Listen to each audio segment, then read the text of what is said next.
News channel, सच है तो बोलेगा।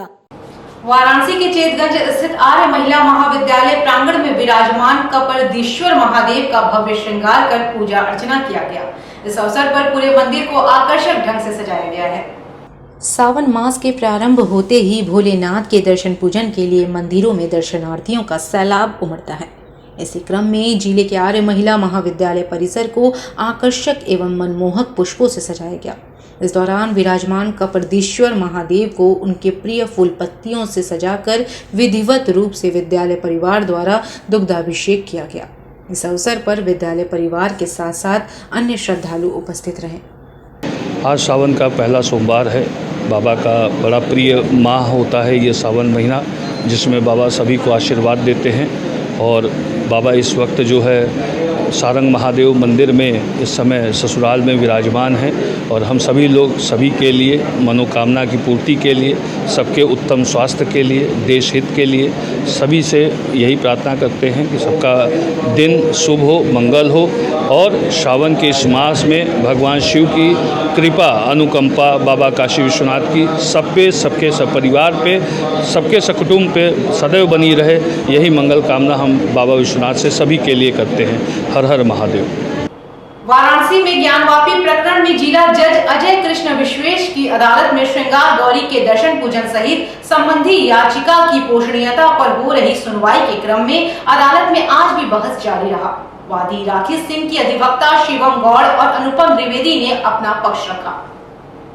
जिला न्यायालय में ज्ञानवापी प्रकरण पर बात करते हुए वादी पक्ष के अधिवक्ता अनुपम द्विवेदी ने कहा कि सुप्रीम कोर्ट की स्पष्ट रूलिंग है कि वक्फ एक्ट 1995 किसी भी नॉन मुस्लिम के ऊपर लागू नहीं होता है। ऐसे में यह मुकदमा पूरी तरीके से सुनने योग्य है। इसके अलावा उन्होंने बताया कि वर्शिप एक्ट पर वह कल अदालत में अपनी बात जारी रखेंगे।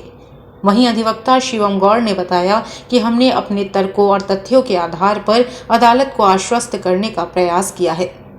उन्होंने कहा कि मां श्रृंगार गौरी की पूजा अंजुमन इंतजामिया कमेटी ने नहीं बल्कि उत्तर प्रदेश सरकार ने रुकवाई थी। लिहाजा अंजुमन इंतजामिया कमेटी का इस मामले में कोई रोल नहीं है। बार नहीं है, रिजेक्ट नहीं हो सकता। इस चीज़ को लेकर के हमने कोर्ट के सामने बखूबी सबमिशन किया है।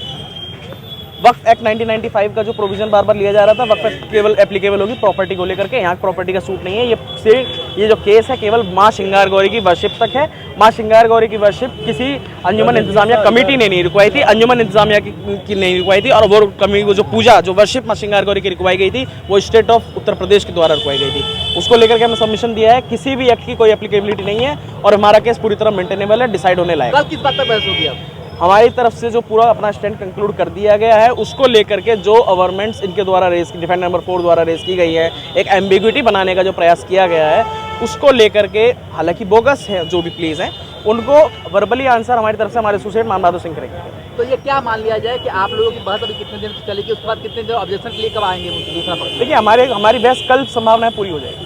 उसके बाद फिर दूसरा पक्ष ऑब्जेक्शन ले आएगा। अब कंक्लूजन और रीजॉइंडर जो है वो अंजुमन इंतजामिया पक्ष रखेगा। बस कल कितने बजे से आप सुनवाई शुरू होने का? कल 2 बजे के लिए रखा गया। जैसा कि आप सभी जानते हैं 7/11 पे ही सारी आर्गुमेंट चल रही है। आज हमारे अधिवक्ता बंधुओं ने अपनी तरफ से पक्ष रखा, शिवम गौड़ लगाया हुआ है अनुपम द्विवेदी जी ने। और अभी लगभग 2:45 बजे के आसपास 3:30 बजे करीब शुरू किया है उन्होंने। और ये कंटिन्यू मुझे लगता है लगभग 2 दिन चलेगा। ओके वही है 7/11। मैं दे दूंगा यार, अधिकार मत चक्कर में पड़ूंगा, मैं दे दूंगा। लेकिन सही मायने में लीगल फैक्ट है वो अब रखे जा रहे हैं और उसके बारे में अनुपम जी से पूछे गए। अब क्या कल फिर से सुनवाई होगी? जी कल फिर सुनवाई होगी। मैं समझता हूँ अभी 2 दिन शायद हमें लगेगा। कल कितने बजे से सुनवाई होगी? 2 बजे।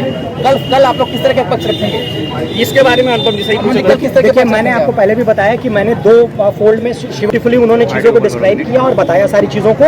और सुप्रीम कोर्ट के उन्होंने सैकड़ों रेलिवेंट, मैं कहना चाहूँगा कि सैकड़ों रेलिवेंट रूलिंग और किया जो कि आज सही मायने में एक आर्गुमेंट का शेप दिया हूँ। ये मुझे बहुत अच्छा लगा, मैं पर्सनली कहता हूँ, मैं उनको कांग्रेचुलेट करता हूँ। दूसरी बात ये थी कि मैंने 2 फोल्ड में आर्गुमेंट किया है, एक वक्फ एक्ट 1995 के बारे में और दूसरा राइट टू वर्शिप जो कि सिविल राइट होता है उसके बारे में। तो right to worship civil right के बारे में मैं कल आर्ग्यू करूंगा ऑनरेबल कोर्ट के सामने। आज मैंने वक्फ एक्ट 1995 के बारे में डिटेल आर्गुमेंट किया है और अब जो है मान बहादुर जी हमारे जो सीनियर काउंसिल उन्होंने शुरू किया है वो भी अपना आर्गुमेंट करेंगे।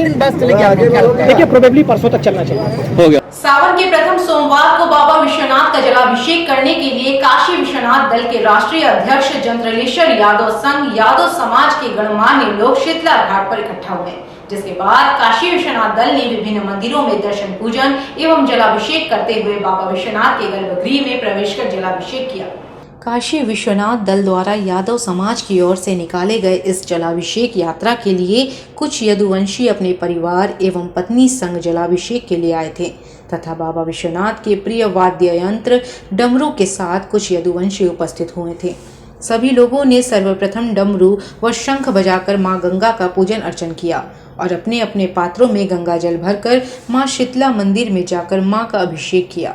काशी विश्वनाथ दल के राष्ट्रीय अध्यक्ष के अगुवाई में सभी बाबा विश्वनाथ के भक्त पीछे पीछे हर हर महादेव के उद्घोष के साथ गगन भेदी नारा लगाते हुए देड़सी पुल, विश्वनाथ गली, डुंडी राज गणेश, मां अन्नपूर्णा मंदिर में जाकर मां का पूजन करने के बाद जोरदार बाबा विश्वनाथ व हर हर महादेव का नारा लगाते हुए बाबा विश्वनाथ मंदिर में पहुंचकर गर्भगृह में प्रवेश करते हुए विधिवत स्वर्गीय तेजू सरदार जी द्वारा लिखा हुआ दोहा बाबा बाबा सब कहे माई कहे न कोई, बाबा के दरबार में माई कहे सुहोय और मंत्रोच्चार के साथ यदुवंशियों ने जंत्रलेश्वर यादव के नेतृत्व में जलाभिषेक किया। उसके बाद भक्तों ने हर हर महादेव बोलते हुए ज्ञानवापी गेट से बाहर निकलकर काशी विश्वनाथ दल के संस्थापक बाबा विश्वनाथ के परम भक्त स्वर्गीय तेजू सरदार के शारदा कॉम्प्लेक्स पहुंचकर सभी ने फलाहार किया।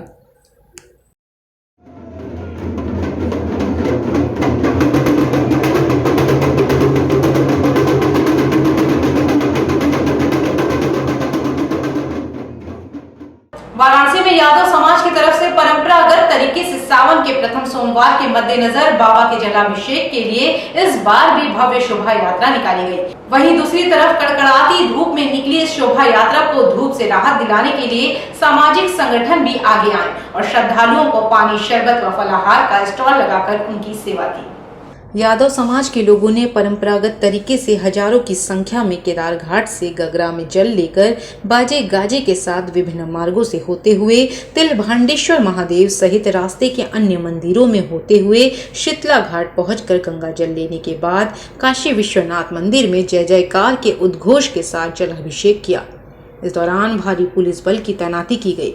वहीं भारी भीड़ को देखते हुए लक्सा से रास्ता बंद किया गया था। मैदागिन से भी चौक जाने के मार्ग बंद किए गए थे, जिससे कुछ लोगों को दिक्कतों का सामना करना पड़ा।